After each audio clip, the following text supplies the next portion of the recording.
Bonsoir à tous. Bonsoir. Nous allons commencer notre étude biblique de ce soir.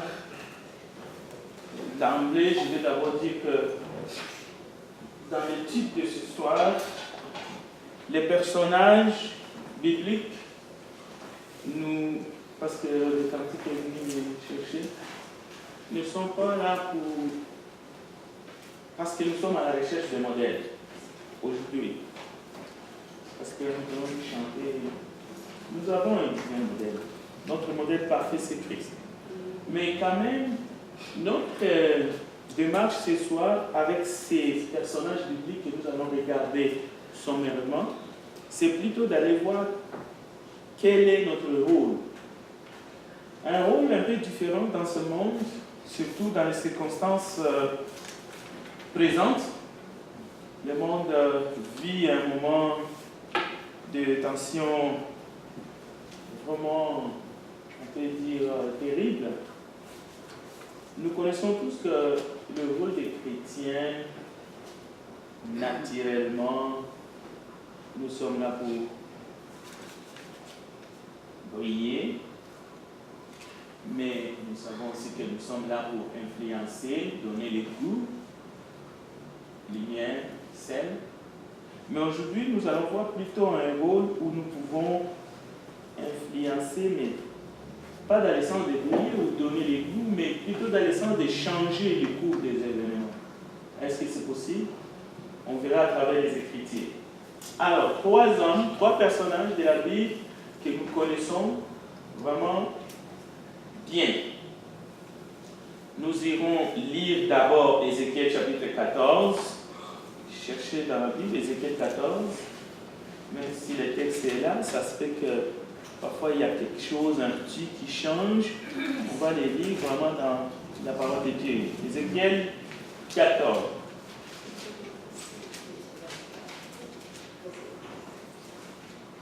Et c'est là que nous allons aller voir ces trois personnages et qu'est-ce qui est dit à leur sujet.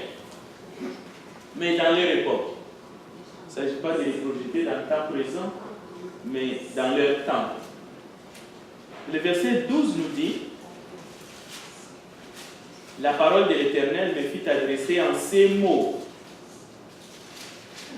Fils de l'homme, lorsqu'un pays pécherait contre moi, en se livrant à l'infidélité, et que j'étendrais ma main sur lui, si je brisais pour lui le bâton du pain, et si je lui envoyais la famine, si j'en exterminais les hommes et les bêtes, et qu'il y a eu au milieu de lui ces trois hommes, Noé, Daniel et Job, ils sauveraient leur âme par leur justice, dit le Seigneur l'Éternel. On va se limiter là et nous pouvons continuer notre exploration à la maison parce que l'enseignement qui est là va se répéter 4 fois de suite. Et notez ici, c'est le Seigneur l'Éternel qui les déclare. Maintenant, nous savons que les chrétiens que nous sommes, nous vivons aussi dans des pays parmi les hommes, parmi les langues, parmi les tribus. Et comme je viens de dire, nous écoutons aujourd'hui beaucoup de bruits, des conflits sur le plan de la planète. Il y a des bruits, des bottes, comme on dit. Il y a des menaces, et pas les moindres, mais des menaces nucléaires. Ce sont des choses que nous pouvons entendre à travers les informations. Quelle est la réaction des chrétiens? Nous savons tous que le rôle du chrétien, le chrétien doit prier face à toute éventualité, malgré que notre texte, c'est un texte de jugement, mais nous pouvons, avec un fil conducteur, peu importe l'époque que cela a eu lieu, et jusqu'à notre temps moderne, le chrétien a un rôle qui est de prier.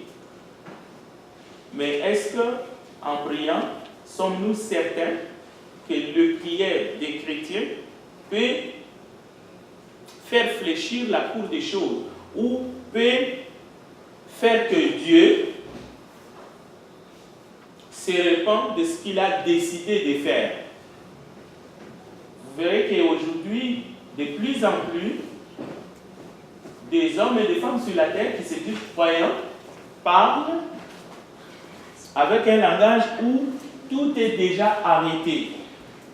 Ce que le Seigneur a dit, ce qu'il a promis de faire, ou les prophéties que nous lisons dans les Écritures, va s'accomplir subitement. Donc, plus la peine de prier. Ça ne sert à rien. En d'autres termes, ça va nous tomber sur la tête. Un peu comme dans les textes que nous venons de voir dans Ézéchiel 14, 12. Parce que le message est catégorique. Si je décide de détruire, vous verrez si vous continuez les textes, les menaces vont changer. Ce n'est pas seulement la famine, vous allez voir qu'il va y avoir la peste et beaucoup d'autres choses. Et cela nous rappelle aussi notre histoire. Si Noé, Daniel et Jean se trouvaient là, eux seuls obtiendraient la vie sauve par leur droiture. Est-ce que c'est l'attitude que nous devons avoir ce soir, face à la menace qui plane dans ce monde, même le jugement dernier? Pas seulement la menace entre les hommes, où les uns se lèvent contre les autres. Nous attendons même, je ne sais pas, la 4e session des Nations Unies, quelqu'un qui se lève qui dit: je vais complètement détruire les pays X ou Y. Quelle est l'attitude pour nous chrétiens? Bon, je disais, cela nous rappelle l'intercession d'Abraham. Dieu avait décrété de supprimer des villes, Sodome et Gomorrhe. Mais nous avons vu qu'Abraham, il a intercédé.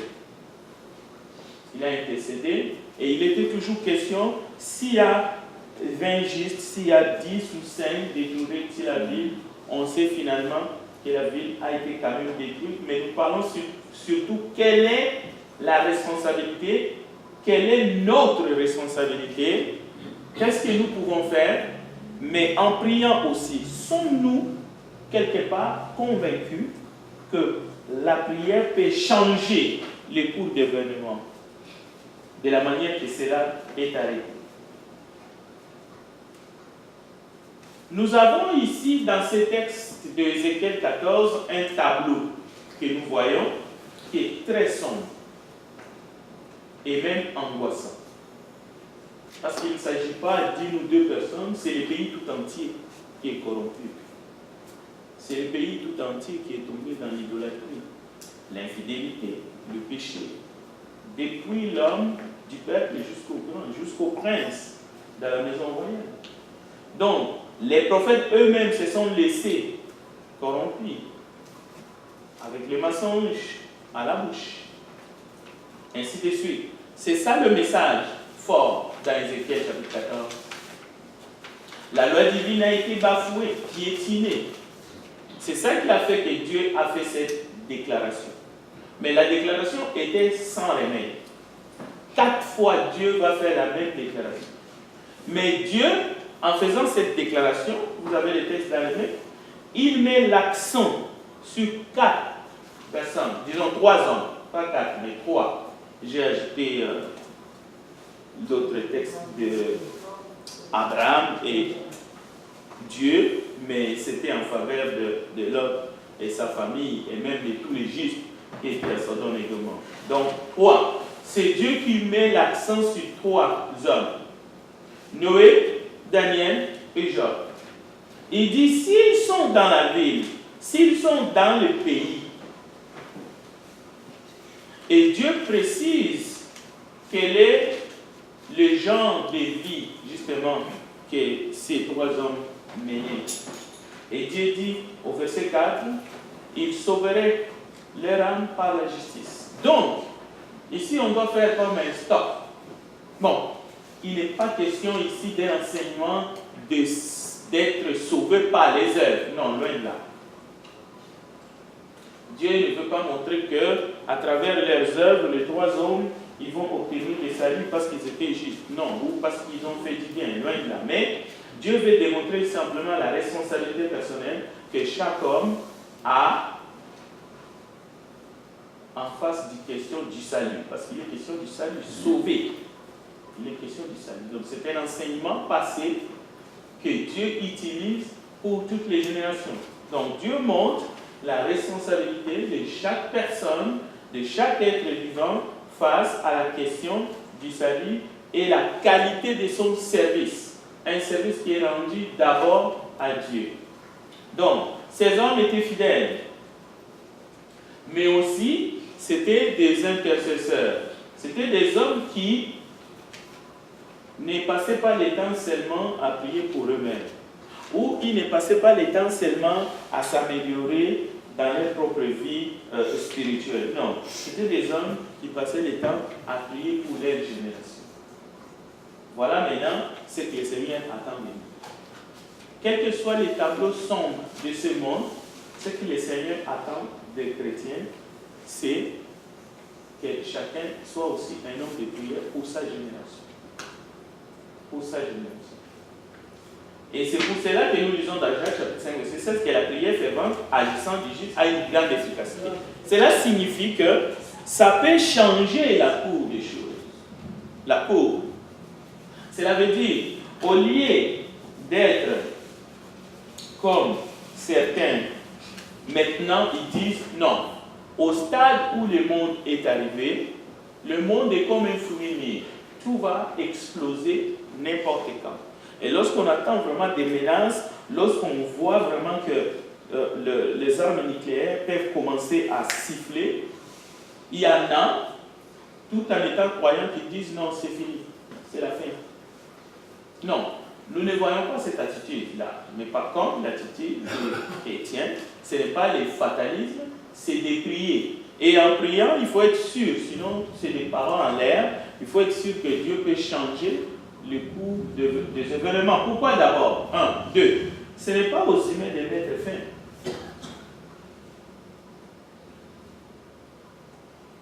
Ce n'est pas aux humains de faire la fin du monde. Ce n'est pas à eux, ce n'est pas été nulle part dans la vie. Dieu n'a pas dit que c'est des hommes qui vont appuyer sur un bouton et c'est la ruine, la fin arrive. Non. La Bible parle plutôt du retour de Jésus, ainsi de suite. Donc, mais il faut prier en tant que corps. En tant que corps. Là où 2 ou 3 sont réunis, il faut prier en tant que corps. Pas en ayant des idées qui sont divisées, parce que c'est la tendance aujourd'hui où on retrouve des gens qui sont complètement divisés, même dans leurs paroles, dans leurs dires, croyants ou non croyants. Croyants ou non croyants. Si dans cette salle, il y en a qui pensent que non, c'est fini, tout va tomber à n'importe quel temps à cause de la méchanceté des hommes, à quoi bon de nous unir pour prier pour que Dieu fasse quelque chose? Comment nous pouvons intercéder pour cette génération?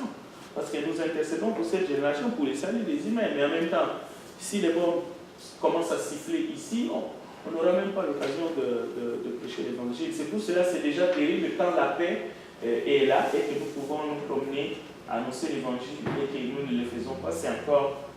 Donc, l'enseignement ici, c'est que Dieu existe réellement. Il faut que nous croyions en lui. Il faut que nous croyions qu'il est absolument parfait, qu'il est puissant, il est suprêmement intelligent et sage. Il est omniscient, omnipotent. Il est bon, miséricordieux, plein d'amour.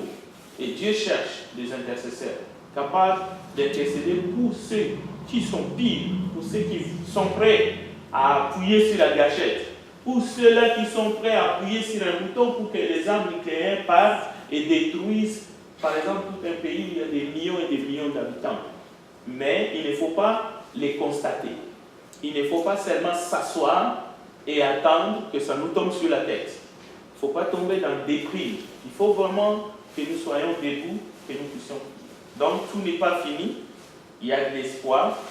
Malgré les textes que nous voyons, la Bible nous dit que les chrétiens sont ceux qui sont vraiment pleins d'espoir, que c'est Dieu qui dirige les événements, quelles que soient les apparences. C'est Dieu qui dirige les événements. Donc, il n'appartient pas aux méchants. Les derniers mots, au fait, ne leur reviennent pas. Ça, c'était la première démarche avec ces premiers textes. Nous allons passer maintenant à un autre texte. Nous avons vu notre rôle dans ces premiers cas, qui est de prier, mais une prière efficace. Une prière avec foi. Et ne pas tomber dans le fatalisme, quelle que soit la situation. Quel que soit ce qui pointe à l'horizon. Notre tâche est de prier que la volonté de Dieu soit faite sur la terre comme au ciel. Ça veut dire comme c'était prévu que l'histoire du monde continue son chemin jusqu'à l'avènement de notre Seigneur et Sauveur Jésus.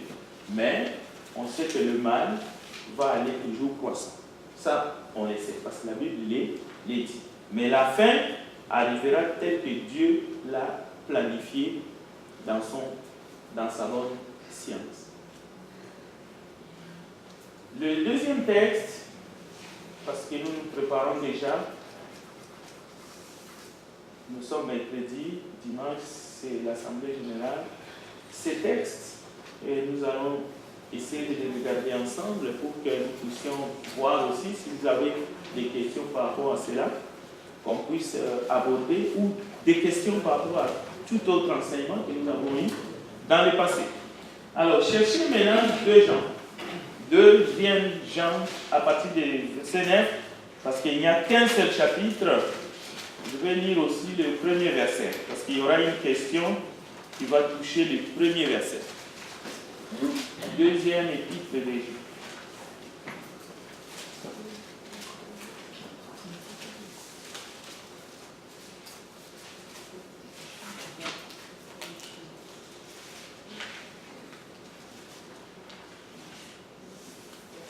Je vais demander à quelqu'un de nous lire deuxième épître. C'est 9 seulement? Non, on lit d'abord le verset 1 à 3, après on va aller lire les 9 et les 10, et les 11 même. On va lire 2 Jean 1, 2, 3, Varano va nous lire 1, 2, 3, et quelqu'un d'autre va nous lire 9, 10, 11. L'ancien Akiria, l'élu, et à ses enfants que j'aime dans la vérité. Et ce n'est pas moi seul qui les aime, mais aussi tous ceux qui ont connu la vérité. À cause de la vérité qui demeure en nous et qui sera avec nous pour l'éternité. Que la grâce, la miséricorde et la paix soient avec vous de la part de Dieu le Père et de la part de Jésus-Christ, le Fils du Père, dans la vérité et la charité. Verset 9 à 11. Quiconque va plus loin et ne demeure pas dans la doctrine de Christ n'a point Dieu. Celui qui demeure de cette doctrine a le Père et le Fils. Si quelqu'un vient à vous et n'apporte pas cette doctrine, ne le recevez pas de votre maison et ne lui dites pas salut. Car celui qui lui dit salut participe à cette mauvaise œuvre. Ok. Le but de ce deuxième texte que j'ai choisi dans cette étude, j'aimerais ensemble que nous puissions examiner les Écritures, pas pour comprendre littéralement cet enseignement, mais pour que nous nous disions les uns les autres, selon notre compréhension, comment nous pouvons mettre en pratique ces Écritures. La Bible est là pour l'interroger et nous sommes là pour examiner le texte, c'est-à-dire creuser. Nous devons nous dire, ou si vous avez des questions, si je ne peux pas deviner vos questions que vous avez dans votre cœur, comment vivre cette parole, comment vous pouvez la mettre en pratique chez vous. Comme ça, nous sortirons avec un enseignement qui vient de Dieu, qui est selon la parole et que nous l'avons bien compris. Bien, mais avant cela, je ne vous laisse pas orphelin. je veux vous présenter des explications. Selon. Donc, d'abord, ça commence, il est question de transgression. Ici. Quiconque transgresse. Si vous regardez bien dans ce texte, souvent, et même au verset 8, vous pouvez lire le verset 7. Car plusieurs séducteurs sont entrés dans le monde et qui ne confessent point que Jésus-Christ est venu en chair. Celui qui est tel, c'est le séducteur et l'antichrist. Prenez garde à vous-même, afin que vous ne perdiez pas les fruits de votre travail, mais que vous receviez une pleine récompense. Alors, il y a des versions où quiconque transgresse. Mais ici, c'est quiconque va plus loin. Selon lui, c'est l'autre. Je ne sais pas dans votre Bible. Alors, dans les traductions où c'est écrit quiconque transgresse, on peut faire allusion à la loi. Parce que souvent, on dit qu'il ne faut pas transgresser la loi. Évidemment, ici, ce n'est pas le cas. Parce que vous voyez que le message, cette lettre commence par un trait positif. Vous voyez, l'ancien Akiria de lui. Il ne s'agit pas non plus d'une dame qui était ancienne ou dans une assemblée, non. Le terme ancien ici, ce n'est pas celui qui a la charge dans l'église, le pasteur, non. Ça ne veut pas dire, c'est quelqu'un qui a vécu. Mais il est question d'une dame, Akiria de lui, et à ses enfants. Donc c'est véritablement une femme engagée, une femme qui est fidèle. Donc la lettre est adressée à elle. Bien. Donc quiconque va en avant, cela veut dire que la vérité est là, la personne, il franchit la barrière, il va en avant. Quiconque va plus loin, il laisse la vérité en arrière. Donc c'est de cela qu'il s'agit. Et il ne s'agit pas non plus de n'importe quelle vérité, il s'agit de la vérité de Christ. Donc, la vérité a été révélée. Mais il est possible de prendre la vérité et de les confondre avec la science. Parce que dans la science, on ne peut pas nier qu'il y a des développements. Il y a des progrès scientifiques. Dans la vérité de Christ, il n'y a pas de progrès scientifique. On ne peut pas nier que la science, dans la médecine, il y a des progrès.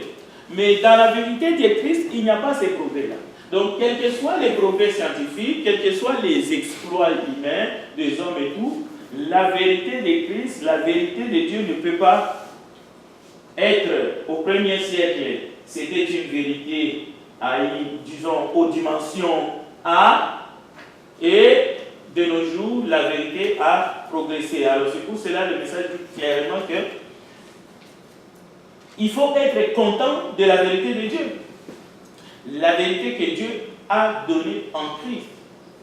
Et par conséquent, aller au-delà de cette vérité, c'est un abandon de la vérité.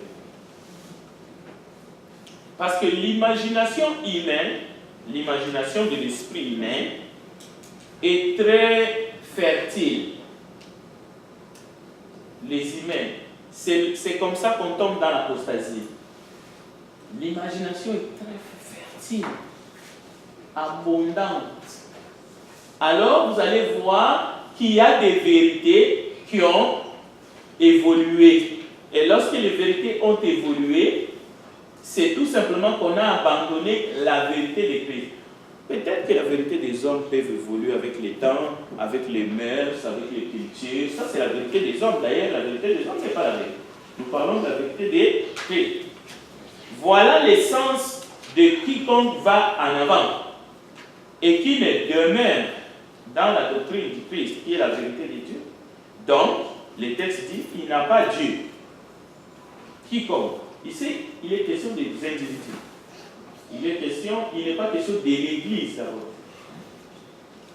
C'est chacun d'entre nous. Si vous avez un esprit qui évolue, et vous pensez que dans votre évolution, vous allez prendre la vérité de Dieu et essayer de la transformer par rapport aux tailles, aux mesures, aux mètres, aux cultures. Donc, il faut faire attention. Ce texte peut s'appliquer à vous ou à moi. On essaie seulement de la comprendre. Bien.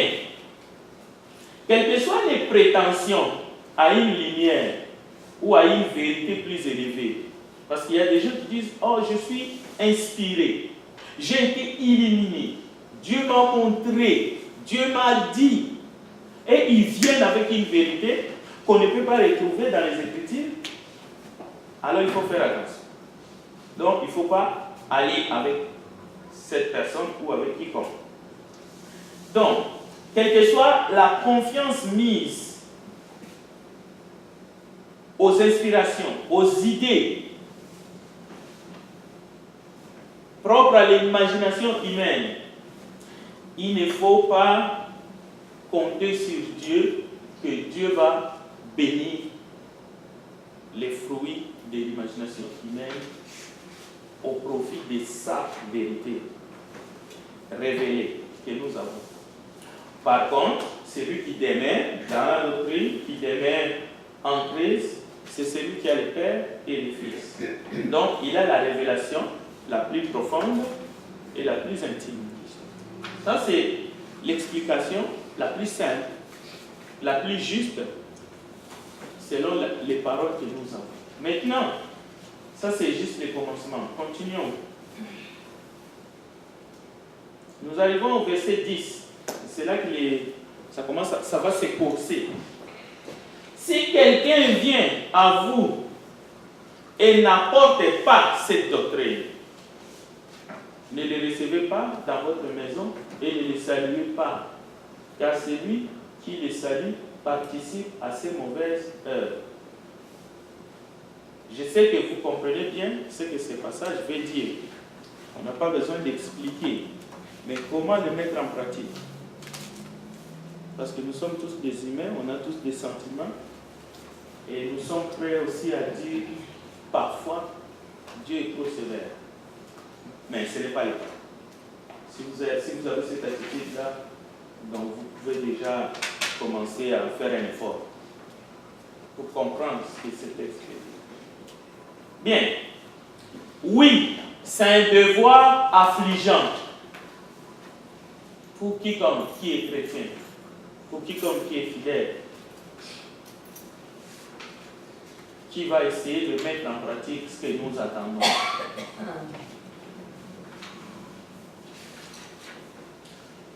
Nous irons avec un exemple. Ici, c'est une femme et ses enfants qui a écouté cette parole comme nous sommes en train de l'écouter. Parce que c'est une lettre qu'il a reçue. Pas de n'importe qui, d'un des apôtres le plus proche du Seigneur. Imaginez que les gens vous écrivaient une lettre personnelle. Vous étiez une mère seule avec les enfants, en tout cas c'est le cas, parce qu'on ne mentionne pas son mari. Vous recevez cette lettre comme pour vous protéger et vous lisez ce qui suit. Donc c'est une charge, c'est une responsabilité pour chaque personne, pas seulement pour ceux qui prêchent. Ce n'est pas une responsabilité seulement pour les apôtres. Non. Ce serait complètement faux. Et voici un exemple. Maintenant, nous revenons dans un exemple, dans une assemblée, parce que nous en sommes une assemblée chrétienne qui évite de juger une erreur grave, par exemple, et une sœur qui profite de cette situation, il va ailleurs. Au fait, il chante ensemble. Et quand il arrive là-bas, là où il se réfugie, et il dit, voici ce qui s'est passé, parce que je suis une femme, je ne pouvais rien dire, qu'est-ce que je pouvais dire moi? Qui pouvait m'écouter? Alors pour moi, ce qui était bien à faire, c'était d'aller ailleurs. Mais là où il est allé, il y a des gens qui connaissent la parole et qui réfléchissent, qui disent, tu as fui tes responsabilités, tu as mal réagi. Elle ne veut pas admettre sa responsabilité. Je ne suis qu'une femme. Qu'est-ce qu'est-ce que j'aurais pu faire, moi? Qu'est-ce que j'aurais pu dire? Qui aurait pu m'écouter? Donc, des excuses, belles à vue, raisonnables, mais la lettre est adressée à une femme qui a des enfants. Donc, comment pouvons-nous être dans la vérité, prétendre qu'on comprend la vérité, mais avoir des difficultés à mettre le texte qui est devant nous? Ou comment le mettre en pratique de la bonne façon? C'est notre démarche. C'est pourquoi je vais m'arrêter pour que nous puissions échanger.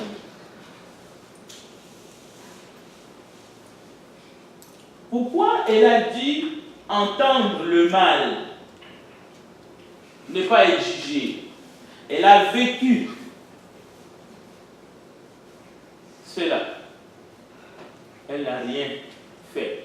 Elle a choisi la facilité d'aller ailleurs. Parce qu'en réalité, vous savez que les femmes représentent beaucoup. Sinon, Dieu n'aurait pas envoyé son ange à une femme qui s'appelait Marie. Elle a reçu des instructions, elle a reçu des injonctions à l'absence de son mari. Elle a pris position, elle a transmis les messages à son mari, elle a accepté d'être la servante du Seigneur. Cela veut dire qu'elle était vraiment engagée dans sa foi, dans sa croyance. Donc les femmes peuvent agir de manière louable dans des questions où d'habitude elles n'ont pas toutes la réserve, ou elles ont le droit de réserve, mais elles peuvent faire quelque chose avant tout simplement de s'enfuir ou de se résigner. C'est pour cela qu'il faut penser à cet élu, à l'élu Kyria. Parce que si elle a reçu ce message, il fallait qu'elle réagisse de la bonne façon. La même chose, nous aussi, nous sommes comme des femmes, des époux, des Christ. Ce message, cette expression que nous avons dans 2 Jean, ne doit pas être comme une lettre morte. Si nous sommes dans une circonstance similaire, nous devons agir. Donc, il faut arrêter d'argumenter que je ne peux rien, même si je dis quelque chose, qui peut m'entendre? Je préfère seulement me taire. Il faut éviter. L'élie était intelligente. Elle avait l'expérience, elle avait la crainte de Dieu. Donc, l'enseignement ici, c'est de ne pas manquer au devoir auquel on est tenu, si on est réellement